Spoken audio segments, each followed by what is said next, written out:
नमस्कार, मी प्रेरणा विजय पाटील, मराठी विद्यानिकेतनच्या बातमीपत्रात सहर्ष स्वागत।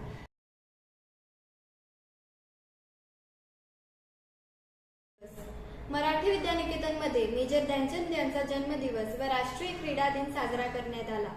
यावेळी प्रमुख पाहुण्या सहकारी शिक्षिका जयश्री पाटील या उपस्थित होत्या। यांच्या हस्ते मेजर ध्यानचंद यांच्या प्रतिमेचे पूजन करण्यात आले। मेजर ध्यानचंद यांच्या जीवनाचा संपूर्ण आढावा प्रमुख पाहुण्या जयश्री पाटील यांनी आपल्या मनोगतात व्यक्त केला। क्रीडा विभागातर्फे हा कार्यक्रम यशस्वी करण्यात आला। क्रीडा शिक्षक महेश हगितळे, दत्ता पाटील यांच्या मार्गदर्शनाने कार्यक्रम पार पाडण्यात आला। क्रीडा मंत्री इयत्ता 9वीची विद्यार्थिनी स्नेहा हिरोजी हिने सूत्रसंचालन व आभार प्रदर्शन केले। बालिकांवरील अत्याचाराचा मराठी विद्यानिकेतनमध्ये निषेध। मराठी विद्यानिकेतन बेळगाव शाळेमध्ये 26 ऑगस्ट रोजी कोलकाता व महाराष्ट्र या ठिकाणी शाळकरी मुलींच्यावर झालेल्या अत्याचाराचा सर्व विद्यार्थ्यांनी व शाळेतील शिक्षक व शिक्षकेतर कर्मचाऱ्यांनी संपूर्ण दिवसभर काळ्या फिती बांधून व काळे कपडे परिधान करून या घटनेचा निषेध केला। सध्या वाढत असलेल्या लैंगिक अत्याचारांच्या घटना आपल्या देशासमोरील खूप भयंकर घटना असून या घटना तात्काळ थांबवाव्यात। त्याचबरोबर लहान मुले व विद्यार्थ्यांना सुरक्षा पुरवावी व त्यांच्या सुरक्षिततेची काळजी घ्यावी असे निवेदन शाळेचे अध्यक्ष सुभाष ओळूकर यांनी यावेळी केले।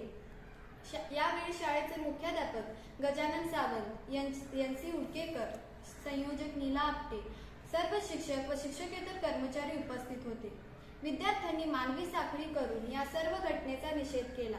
आपण आपल्या हातामध्ये काळ्या फिती वापरलेल्या होत्या आणि या काळ्या फितीच्या माध्यमातून आपण दाखवून देत आहोत की जे काही समाजामध्ये चाललेलं आहे तर ते अतिशय चुकीचं आहे।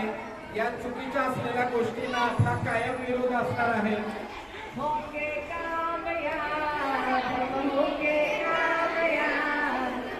सगळ्यांनी म्हणायचं आहे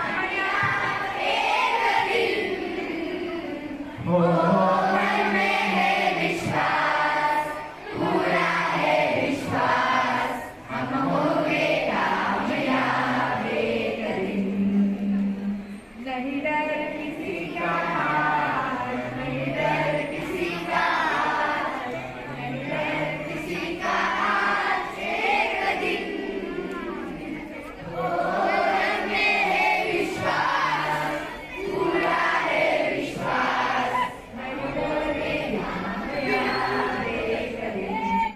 यावेळी मोठ्या प्रमाणात पालकही उपस्थित होते।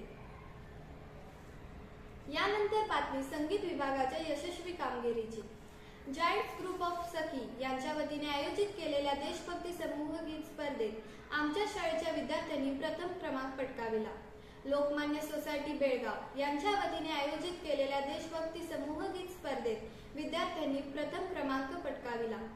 सहभागी विद्यार्थ्यांचे व संगीत शिक्षक सहदेव कांबळे व तबला शिक्षक नारायण गणाचारी यांचे खूप खूप हार्दिक अभिनंदन। 5 सप्टेंबर डॉक्टर सर्वपल्ली राधाकृष्णन जयंती। शिक्षक दिनानिमित्त आयोजित कार्यक्रमासाठी उपस्थित प्रमुख पाहुण्या शाळेच्या ज्येष्ठ शिक्षिका संजोत बांदेकर यांनी डॉक्टर सर्वपल्ली राधाकृष्णन यांच्या प्रतिमेला पुष्पहार अर्पण करून अभिवादन केले व सर्व विद्यार्थ्यांना डॉक्टर राधाकृष्णन यांच्या शैक्षणिक कार्याबद्दल माहिती दिली। शिक्षक दिनानिमित्त इयत्ता 1ली ते 9वीच्या वर्गांची जबाबदारी 10वीच्या विद्यार्थ्यांनी सांभाळली। प्रसाद मोळेराखी आणि यश बुगरटी यांनी मुख्याध्यापकांची जबाबदारी सांभाळली होती।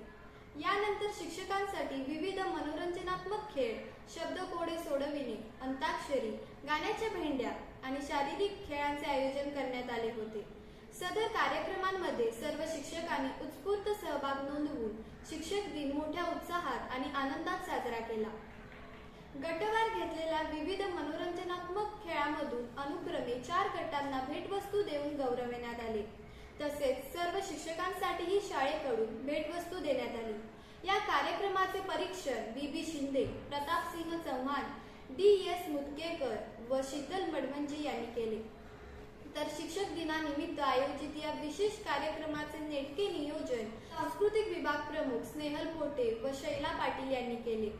या कार्यक्रमासाठी मुख्याध्यापक गजानन सावंत, मुख्याध्यापक नारायण उडकेकर व शिक्षण संयोजक नीला आपटे, सर्व शिक्षक, शिक्षकेतर कर्मचारी व विद्यार्थी उपस्थित होते. कार्यक्रमाचे आभार माधुरी पाटील यांनी मानले. तालुकास्तरीय स्पर्धेत प्राथमिक विभागाच्या मुलांच्या खो खो संघाला सलग दुसऱ्यांदा विजेतेपद मिळाले. 9 सप्टेंबर 2024 मराठी विद्यानिकेतन मैदानावर संपन्न झालेल्या सार्वजनिक शिक्षण खाते आयोजित तालुकास्तरीय खो खो स्पर्धेत मुलांच्या खो खो संघाने उपांत्य सामन्यात KHPS महांतेश शाळेला 9-2 गुणांनी पराभव करून अंतिम सामन्यात प्रवेश मिळविला. अंतिम सामन्यात GKHPS स्कूल नंबर 14 शाळेविरुद्ध 6-2 गुण फरकाने विजय मिळविला. या संघाची सलग दुसऱ्यांदा जिल्हास्तरीय निवड झालेली आहे. माध्यमिक गटात मुलींच्या संघाने साखळी व सेमी सामन्यात विजय मिळवत अंतिम सामन्यात प्रवेश घेतला. अंतिम सामन्यात गोमटेश शाळेच्या संघाला 8-2 अशा गुणांनी पराभव करत विजय पटकाविला. त्याचबरोबर मुलांच्या संघाने सेमी सामन्यात विजय पटकावत अंतिम सामन्यात प्रवेश मिळविला. अंतिम सामन्यात गोमटेश शाळेविरुद्ध अतिथीच्या सामन्यात विजेतेपद मिळाले. मुलींच्या संघाची जिल्हास्तरीय निवड झालेली आहे. आता एक विशेष निवेदन. विद्यार्थी मित्रांनो, आपल्या सर्वांच्याच घरी गणरायाचे आगमन झाले आहे. दरवर्षी आपण पर्यावरणपूरक, फटाकेमुक्त, प्रदूषण विरहित गणपती उत्सव साजरा करण्याचा संकल्प करत असतो. या वर्षी तुम्ही हा संकल्प केला असणारच.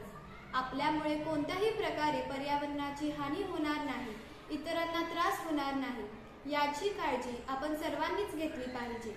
येत्या काही दिवसात गणराय आपल्यातून निरोप घेतील. यावेळीही आपण पर्यावरणाची काळजी घ्यायची आहे.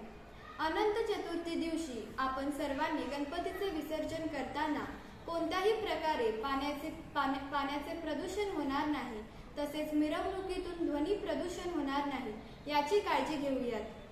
जे काही निर्माल्य झाले असेल ते सर्व निर्माल्य कुंडीत टाकूया आणि आपण जो पर्यावरण रक्षणाचा जो संकल्प केला आहे तो पूर्णत्वाला नेऊया. आपल्या सर्वांना गणेशोत्सवाच्या खूप खूप शुभेच्छा. धन्यवाद. पुन्हा भेटूया पुढच्या बातमीपत्रात.